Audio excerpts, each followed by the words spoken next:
So, Street Fighter 6 just came out, and I know a bunch of people are going to be playing this game with experience in fighting games, but I know there's going to be a lot of people who have no experience in fighting games whatsoever, and you're probably just playing this game because you saw Cammy's ass, or Chun-Li's thighs, or Juri's feet. You're into that, that's totally cool. But this guide is just for you. It's just a, beginner's guide, for noobs, if you will. But if you enjoyed the video, please leave a like down below, comment, let me know, it helps out a lot. Oh, tell me if you want more. Okay, so first things first, you should set your control type. There's 3 control types. One is classic. If you played a fighting game before, you just do inputs manually with using a D-pad or arcade stick, and then it takes execution, right?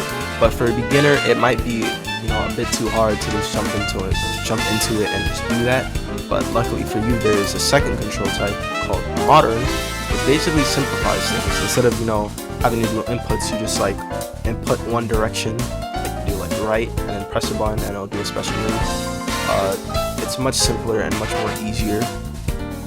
I think that if you're just starting out, pick modern. It makes the game much more accessible, and you just want to fall in love with the game first, and you can worry about all the other nitty-gritty stuff. You don't need to worry about people are saying classic versus modern versus classics or whatever. You don't need to worry about that.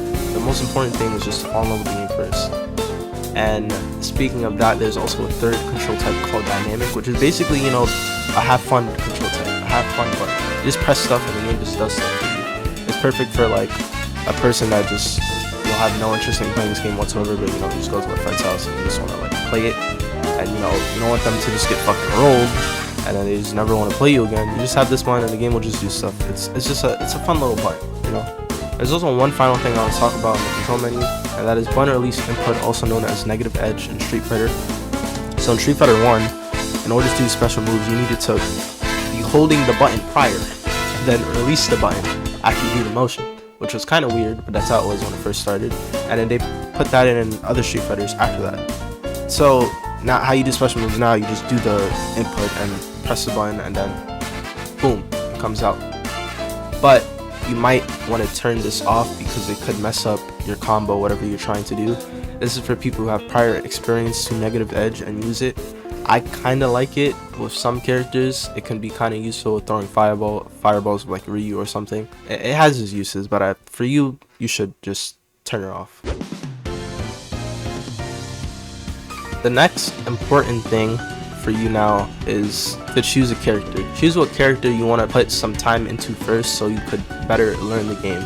It's not really good to just play every character because that way you're not going to be able to learn anything. People tend to just to choose a main, right? You stick with one character, you learn how the game works, learn how that character works, and then afterwards when you have experience, you just move on to other characters. Now the character you should pick to main is very simple. Just pick whoever you think looks the most cool. Who do you like? Who stands out the most in this cast? It could be anybody. It could be Chun-Li, Juri, Lily, and Yeeth. Just pick whoever you think looks cool. But if I were to give a recommendation, a character to learn the game's fundamentals, I'd say either Ryu or Ken or Luke. I think those 3 are pretty good contenders. Ryu and Ken are basically like Scorpion and Sub-Zero of Mortal Kombat. They're in every game and they're usually easier to play for new people. But I'm just saying as a suggestion. But just pick whoever you like, whoever you think looks cool. That's the most important part. Now you should see what your character can do. You should press all their buttons. You could see what their normals look like, so you can have a better understanding of what to link together, right? And now what you need to do next is that you need to find what's called a BNB, which is called a bread and butter combo. This is basically a combo that your brain will just automatically default to when you're just doing stuff. So for instance, here's a pretty basic ass one, right? You do that from over here.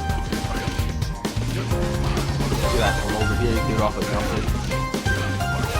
Pretty simple. Standing medium punch, crouching medium punch, it's a fireball forward. Pretty simple stuff. But once you have a better understanding of your character, you can do pretty saucy shit, right?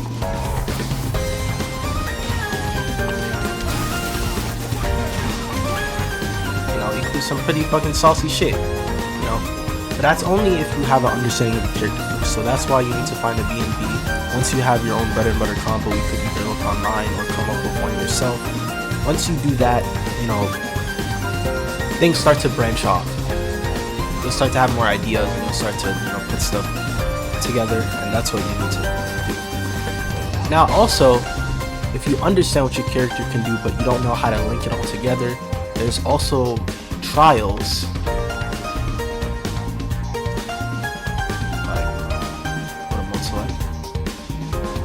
There's also combo trials. There's also combo trials for each character, which basically essentially teach you things that you could do with your character. There's beginner trials, intermediate trials, and, you know, advanced trials. So you should change it from move display to command display for, you know, future reference. And yeah, these are, you know, pretty cool stuff. It teaches you things that you could do. It teaches you command mobile, special moves, and, you know, stuff that you put together.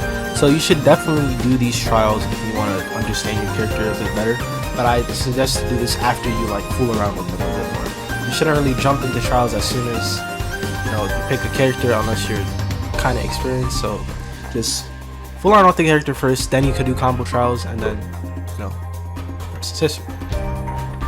Now, last but not least, training mode is great and all, could learn stuff, but, you know, it's one thing practicing in the lab and actually executing them in game. You know, so I suggest there's plenty of offline modes that you can play. There's arcade, there's world tour.